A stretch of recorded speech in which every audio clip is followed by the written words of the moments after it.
My experience in Bali as a Black American woman. Bali treats us so well. If you needed a sign to come to Bali, this is it.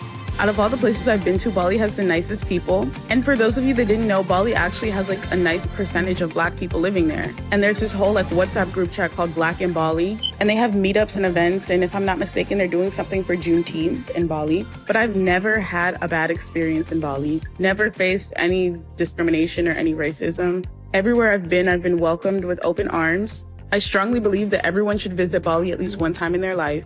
In a few days, I'll be heading back to Bali, and that would be my 3rd time going. So you can tell I love it. I'm a fan. This was one of the Black in Bali events hosted in April. It was like an open mic deal. It was definitely a vibe. The Black in Bali group chat hosts some really good events, and it's a great way to meet other Black people in Bali. Everything is so beautiful and luxurious, and you can live luxury for cheap. I also feel like there's so much to do here. Make sure you're following so you can see my other experiences in other countries as a Black woman. Share this with your travel group chat and let them know that Bali is on the 2025 travel list. My experience in Qatar as a Black woman. I'll never forget my first time posting one of these videos. One of the comments said, "Why do you have to mention that you're a Black woman? Just share your experience." And that's the type of response I would expect from somebody who is not Black. I'm sharing my experience as a Black woman specifically because it matters. We are treated differently around the world. Black people are treated differently around the world. So yes, me posting my experience traveling blank as a Black woman is significant, is important, and it does help others. With that being said, let's discuss my experience as a Black woman in Qatar. I love Qatar, and everybody that I came across was very friendly, helpful, and very nice. I did not face any racism or anything like that while I was visiting Qatar. I was actually greeted and treated with the utmost respect, and everyone was very inviting. Just like Dubai, I met people from all over the world here in Qatar, and Qatar is definitely Black woman and Tiana Travels approved. Check out my other Qatar TikToks for your next trip. Thanks for watching. My least favorite trip. I will never go back to, are you ready? Egypt. Egypt did not feel real. For starters, the men. They don't take no for an answer. We were followed, we were harassed.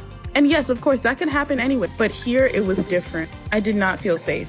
Now let's get into the street vendors. Oh my God. They literally are begging you to shop with them.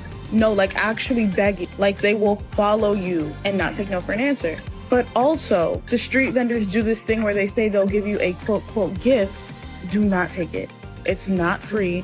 So they give you this quote, quote, gift. Let's say they give you a scarf. They say it's a gift for free, keep it, whatever. You walk away, boom. Then on your way out, here comes the same person that gave you the scarf saying, "Hey, they stole from my shop," when they gave it to you.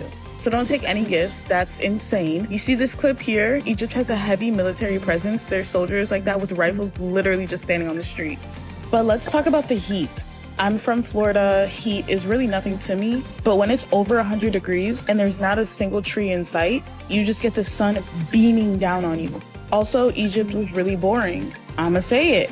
The temples and everything are very, very repetitive. Egypt is one of those places where as soon as you see the pyramids, there's really not much else to see. I went to so many temples and tombs. The hieroglyphics were repetitive. The architecture was repetitive. Also, the food was not good. It was to a point where I was starving myself because I'd rather starve than eat the food. So. Oh my God, I've heard Egypt is like not the safest place for women to go to. I loved seeing the videos about, you know, being a Black person in Bali. I think that's really nice, and that there's group chats and, you know, you feel welcoming. And I completely understand what she was saying, like, you know, I go to a country, I don't feel safe, I don't feel welcomed. And it's not nice. Everyone deserves to be, you know, treated equally. And I think it's disgusting to this day that people are so racist and vile. It's just grow up, like genuinely grow up. It's the 21st century, grow up. Nobody should be treated like that. It's nice to see that she enjoyed herself there and she felt safe in Bali, in Qatar. I've always wanted to go to Bali. It's on my list. She's inspired me to go. I'm glad she found places where she does feel comfortable, and it's nice to see that she's going back to the same places again. Hopefully she can do like some in-depth trips to Bali and recommendations. And a lot of people, unfortunately, till this day, are treated like rubbish. Nobody should be able to be accepting that. Like, nobody should be rude to someone like that and think they can just accept it. You know, like she's walking down the street and someone just gives her a racial slur. Why should she accept that? No one should.